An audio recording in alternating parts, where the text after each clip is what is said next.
Syedaralun, banyak yang memutuskan menyimpan benda-benda tertentu untuk dikoleksi. Siapa sangka seorang wanita justru punya benda yang unik untuk dikoleksi. Selama pandemi, ia menjadi seorang kolektor mie instan dikarenakan ia tengah bosan. Seorang wanita tampak menunjukkan koleksi bungkus mie instan milik adik perempuannya bernama Rani.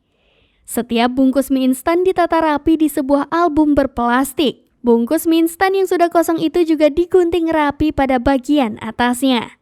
Beragam merek dan jenis rasa dari mie instan dengan total sebanyak 44 bungkus. Untuk mengumpulkan semua itu butuh perjuangan, sebab ia tak diperbolehkan makan mie instan terlalu banyak.